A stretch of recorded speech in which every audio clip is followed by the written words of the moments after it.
guys, Mona from My Limit Is Me here. How you guys doing? I'm here with a new plan with me, and this is the first monthly and weekly spreads in my new notebook, and we'll see how that goes.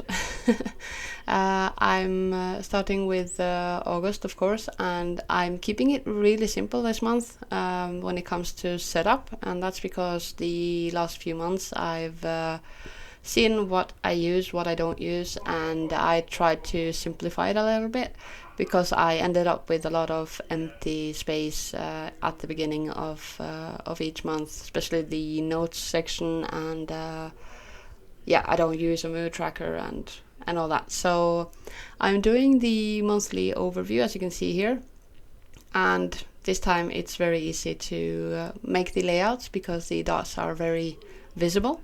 So you'll see the drawing on camera from now on, which was very nice, by the way. The only drawback from this notebook is actually that it's bigger, which means I need a bigger ruler, because for the weekly layout I tried to get across the whole page almost, and it's just too short. You'll see that in a minute. So that's on my to-do list. As I said, I'm keeping it quite simple. I went for a books sort of theme for the monthly overview, and that's because August is the back to school month here in Norway. So I thought it was fitting. I also start the first week with a sticker kit with the same theme, like vintage books and stuff like that. You'll see that also when we get that far. So yeah, I went for a quite simple setup. I printed the name of the month on a sticker sheet to have that to put down, and besides that I'm using washi tape and washi stickers in a minute as well.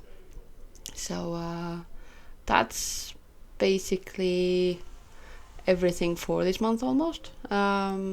The color scheme ended up being very different from what I intended it to be, but that tends to happen to me. I set out with an idea, and then somehow things just evolve while I'm filming, and it ends up in a totally different place, which is fine. I do like how it turned out. I just had to improvise with the color scheme because it changed quite drastically from what I intended it to be. But I do like it. It's different from what I do normally, and I don't know, it gave me sort of a scrapbook kind of feel on the title space here, so I didn't overcomplicate it. So yeah, and for the numbers on the days, I'll just do some circles with the Tombow dual brush pens in 2 colors. I think I pick a grey and a brown one, and that's about it. I do use my habit tracker quite a lot. I try to, at least, because I think it's important to have some sort of idea how consistent I am with what I want to be consistent. But instead of having a whole page for that, because I don't need it, and it tends to bother me that I have so much open left space without using it, I'm actually going to use the vertical right side of the monthly page for it, and instead of writing the habits themselves, I'm just using small icons or drawings to remind me of what they are, because they're only for me, so that works perfectly. And yeah, so I'll be drawing out the numbers of the days, and that's also the advantage of bigger notebook.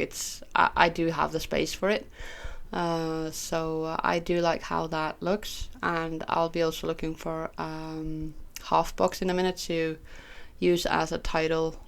Yeah, I'll write the title of the habit tracker on top of that. So yeah, and I'll be highlighting some lines beneath the calendar, the monthly calendar, because I do sometimes write some notes for this month or the upcoming month.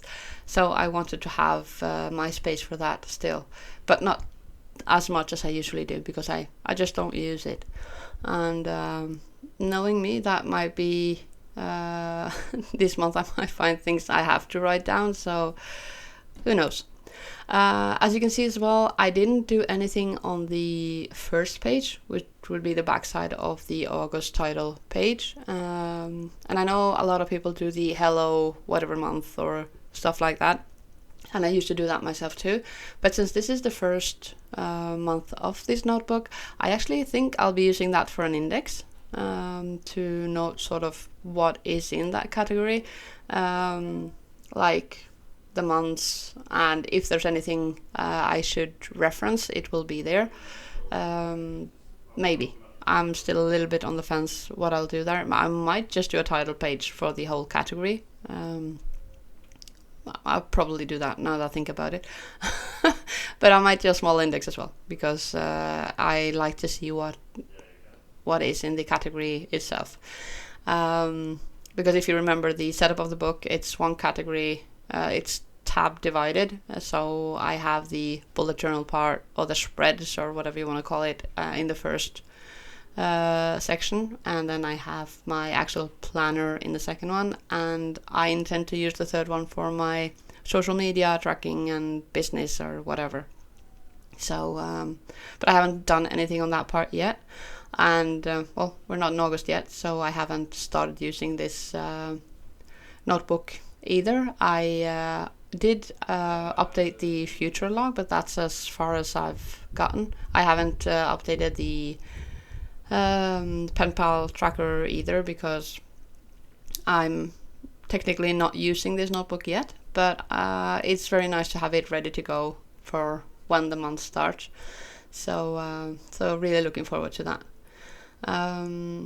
That's the half box I was talking about. So yeah, that's basically how this spread looks, and I'm really in love with it. I don't know how I will feel about these pages when I've been using it for a while, because as you can see, it has a set color in the margin where the holes for the discs are, and it doesn't bother me for this, and it doesn't bother me for the weekly setup either. But I can see how it might bother me if I have a sticker kit that doesn't match up with that color at all. Maybe I won't even think about it, but who knows. So I do prefer plain neutral, because it gives me the option to personalize every aspect of what I'm doing, but I'll have to work around this, so no biggie. It could have been grey, that would have worked better, but whatever. Yeah, that's the monthly spread. Simple and easy to do, so very happy with that, and lots of space for each day if there's anything going on, and very easy overview.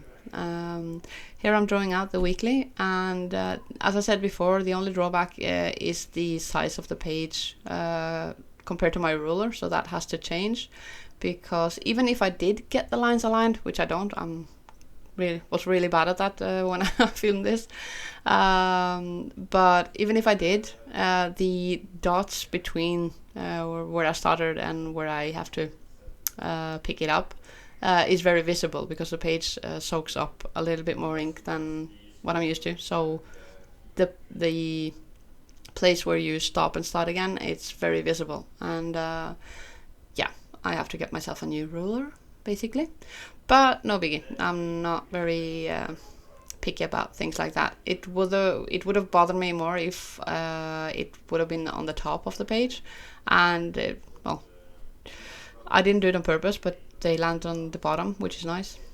This is the sticker kit I'm using for this week, and it's not the mini kit version. I'll show you that a little bit later, but it's the kit that I do for bullet journal, which has the same measures when it comes to headers and boxes and all, so it does work in Happy Planner or Erin Condon or whatever you fancy and use, but the amount of stickers is not that it's a little bit different, I think I'd have to say, because the well, I still use an A4 sheet to make all the stickers, which is the same I do for the mini kit almost, but it's a little bit different.